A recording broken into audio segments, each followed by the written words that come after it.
This is the future. So I have been farming the hell out of the Duviri experience, as I was kind of disappointed with the bugs that the circuit mission has. But I think it's fixed now and you can progress after stage 4 of the circuit mission. I'll hop in next and grind for those Steel Path Incan and Genesis adapters, but for now, I would just like to give more tips about the Drifter Intrinsics. This video will offer you my progression and I will list the first Drifter Intrinsics I have invested in, plus the reasons why I decided to go with it first. Also, I would like to talk about good farming spots for both intrinsic farming and decrees. As you all know, getting more decrees as fast as possible lets your drifter become powerful and could one-shot everything in the Duviri experience. It's best that at the starting point, you will have lots of decrees to gain an advantage and farm faster. The good thing is, while farming these decrees in my farm spot, I do accumulate intrinsic also. So, where is the best farm spot in Duviri, squad leader?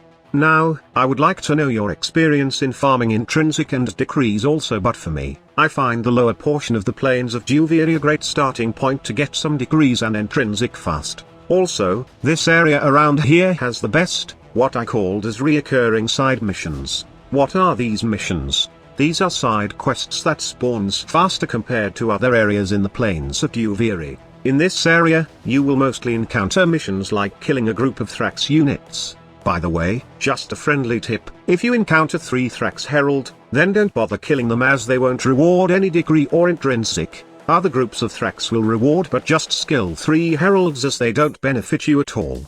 Getting back to the farming spot, I have a good starting run always in this area as I farm a good amount of intrinsic and decrees at the very first few minutes. However, I wouldn't suggest this spot in Steel Path levels as normally. Aside from killing Thrax units, the reoccurring missions which spawn in this area are those that require you to deal with enemies, like opening a chest and getting rid of the void entity, freeing the captive while killing the Thrax units, and even reconstructing shrines, which all involve fighting enemies.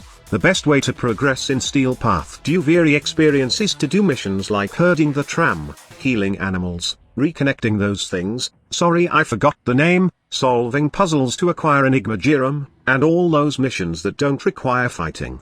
Speaking of the Enigma Gerum puzzle, the farming spot I have shown earlier holds the most Gerum puzzle spawn. I have an instance wherein I get to solve 3 puzzles within this area during an envy spiral in plains of Duviri. Some spots does spawn these puzzles, but sometimes, they are hard to locate. In this farming spot, Gerum puzzles are out in the open and easy to spot. Just ride your horse, fly around, and when you see a blue glowing light, head over to that location and solve the puzzle. There's also a puzzle spot in this area hidden underneath the area, a cave of some sort. Just ride your horse then fly below the area to locate the caves. Why farm this Enigma Gerum though? From making this video, I have already acquired 40 of them, and probably, I already acquired this Watchful Paragramal, which you can trade in the new Duviri NPC located in the plains, or simply by accessing your Dormy Zone and talking to the NPC. I will do an update video for this, but honestly, this seems like a decoration of some sort, like those cleaner bots you have in your orbiter. Also, this might be an Easter egg from the upcoming Warframe game of Digital Extremes. Moving on, I would like to discuss my Drifter Intrinsic progress. Currently, I have maxed out opportunity in my Drifter Intrinsic, but once you gain some intrinsic, I advise you not to invest in it first. The first thing you should get is the first node in the combat and endurance perk to boost the DPS and survivability of your drifter when farming more intrinsic fast in the Duviri experience. Deadly decrees allow your drifter to gain 10% damage for each new decree you get. On the other hand, fortifying decrees will boost your survivability as you will gain plus 25 health per new decrees. Take note of the word new decrees, as the decree system does have upgrades and only newly acquired decrees will give you more health and damage, and not those which are just upgraded versions. After that, level up your riding until rank 4, wherein you get the fast travel option. This will make your life easier as you will be able to jump from one place to another. Traveling with a flying horse is great, but fast traveling is far better. After getting these perks, proceed on investing in the opportunity intrinsic, so you will have more guns and warframe options, plus chances of getting rare decrees at the very start better.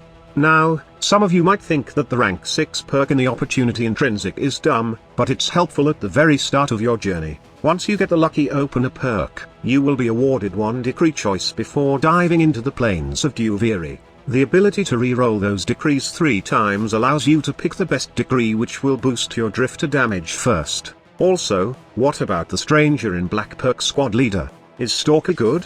Well, it's a total disappointment in my opinion. Don't get me wrong, the Stalker is good when it has all the max decree in the game, but what Warframe doesn't have the same characteristic. First of all, the Stalker won't be an available option all the time. It is treated like other Warframes wherein you will have random choices at Teshin's Cave. For the Stalker ability, I will be very brief and concise with this. His first ability is called Teleport and it's Fatal Teleport. You teleport, perform some moves, and one-shot enemies. This ability does allow you to Fatal Teleport on Thrax and even on Iximus units. That's it. The second ability is called Marked, and it's marked for death. You mark a target and then they get stunned and a portion of the damage you dealt after marking an enemy will spread around other enemies. So as you might guess, the combo for Stalker will be press second ability first, then Fatal Teleport to the target. Next is Ash Smoke Screen, you go invisible. And the last ability is called Punishment, which is Nyx Absorb ability. You become invulnerable for 3 seconds, and the damage you accumulate will nuke nearby enemies. The only difference is that it deals /damage, which is kind of dope. Also, you should know that you can't mod the Stalker and it has pre-equipped mods. The mods that equipped are Energy Siphon for the Aura, Primed Sure-Footed for the Exilus mod slot, Umbral Fiber, Umbral Vitality, Redirection, Stretch, Adaptation, Primed Continuity and then Primed Flow. Whoever modded the Stalker doesn't know a thing at all about Warframe min-maxing and shield gating in Warframe, just saying. Also, the Stalker has both Arcane Energize and Arcane Grace. My best advice is, instead of spending those intrinsics on the last perk of the Opportunity Intrinsic, spend it somewhere else if you are starting and farming. But if you do want to try it out early, then go ahead and you do. Don't ever follow this guide like a Bible and form your route. Make this video as your starting base on making a good farming strategy and enjoying your game.